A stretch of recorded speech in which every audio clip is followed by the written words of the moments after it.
I know both of us have a rather a passion for the sort of data that you can get hold of with, the amount of data in an MIS. I was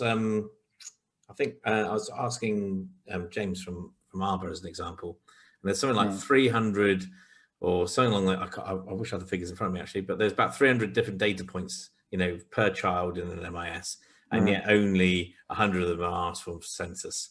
And most of the data that's in the census is really actually what gets used in lots of the insights, generally within schools. You sort of go, tell us the attendance, because ultimately schools are saying, I want to understand my attendance, because if that's going to be sent in, I want that information beforehand.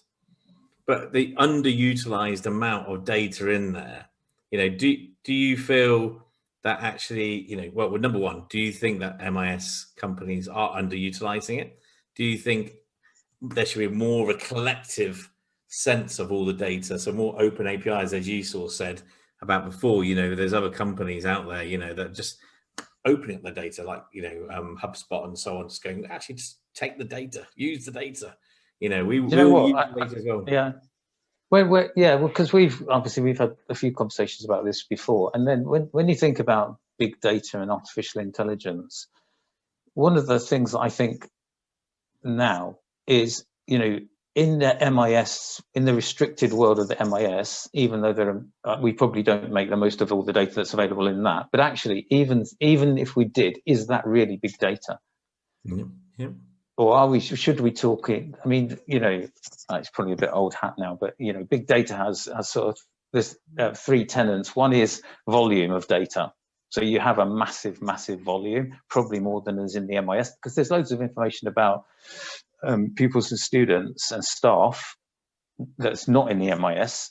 So maybe the big data should be more far-reaching than the MIS. It should include a huge variety of data, and it should be processed at speed so that you can get intelligence back out really quickly. So I know there's problems around confidentiality and around consistency and stuff like that, but I do feel like it needs more than an MIS provider to do it. It needs someone who's going to come in over the top of it almost and gather it up from the MIS systems and from numerous other systems as well. Yeah. And do something with it at that kind of level, almost like a national level. And the objective should be to improve the education system in the country. And I think we've probably looked at it previously, or certainly I think I have, almost at too low a level. So yeah, I get what James is saying, and there's lots of data in MISs. If you added that up, if you added it up for one MIS and say it was SIMS, because obviously it's got the majority of the data, it's quite a lot. But I don't think by world big data standards, I don't even think that's much data. No. I think if you compare it with other systems, it's not even that big, really. So I think, getting all the data that you can about, what's in EdTech, and maybe even what's beyond, if there was ever appetite to kind of share data from social, employment, health, all these other sorts of national services, and do something at almost a national level, because it does feel like something like that, like healthcare, is a little bit ahead, at least, of what's going on in education. Yeah. They manage, national, national, international almost amounts of data, and feed that into the general healthcare system. And it does percolate down to help individuals.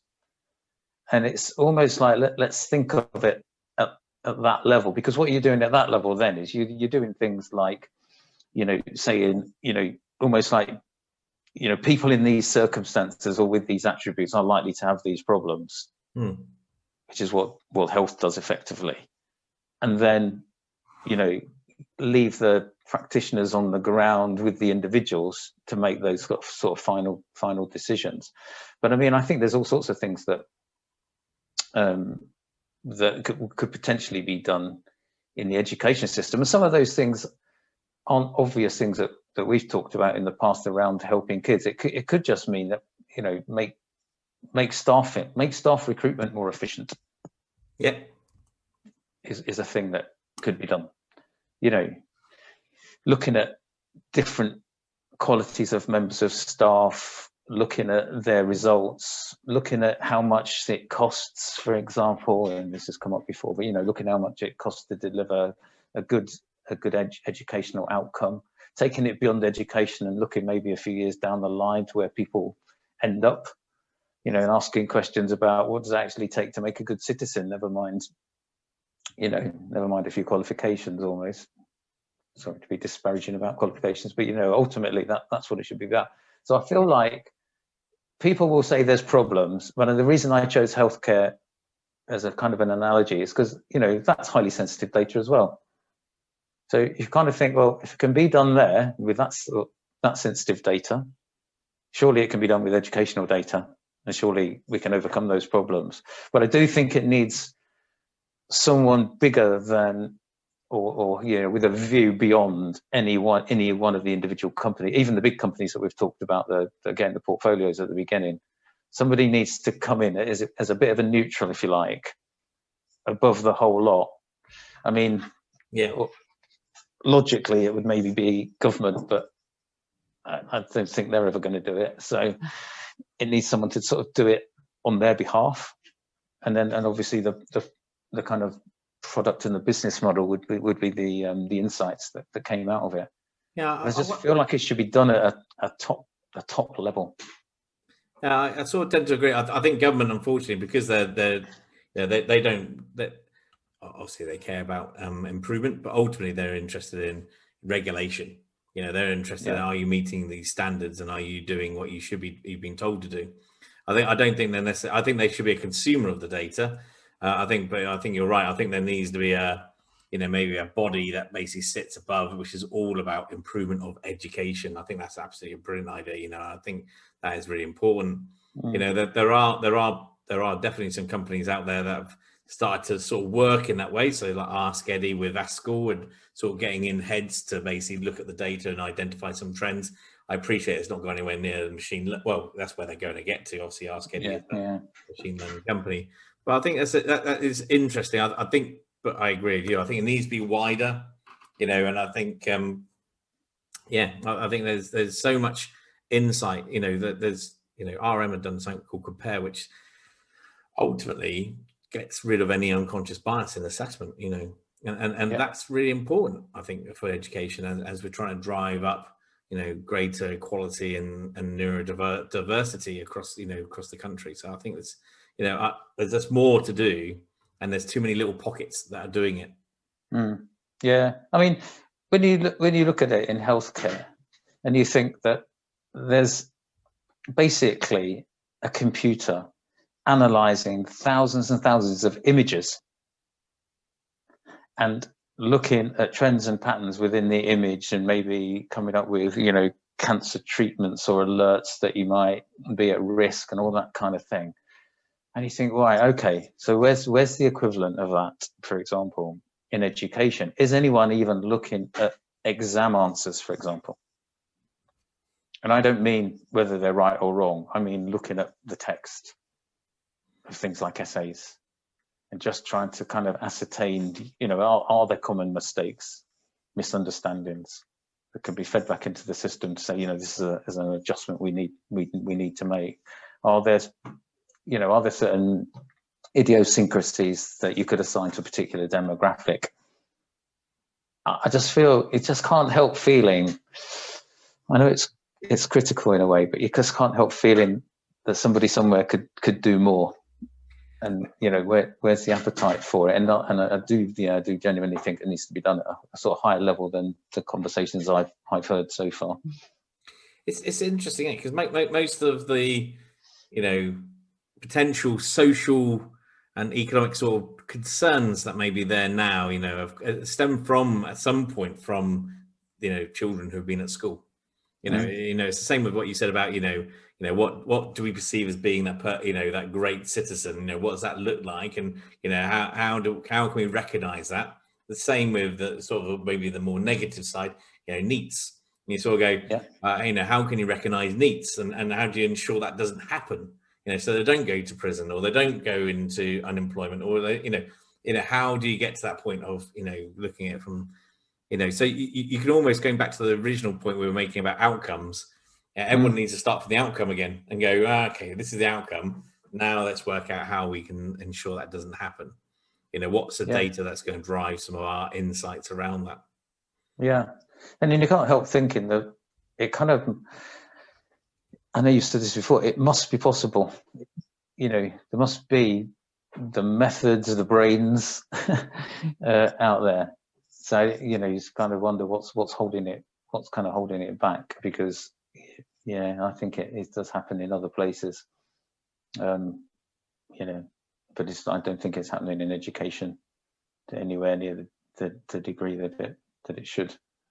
Yeah, and actually needs.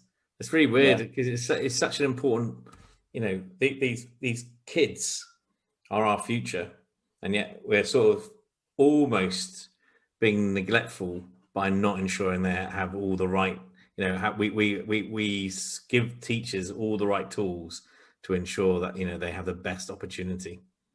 Yeah, I mean, is anyone even looking at what kind of skills and qualifications people need for the economy of the future?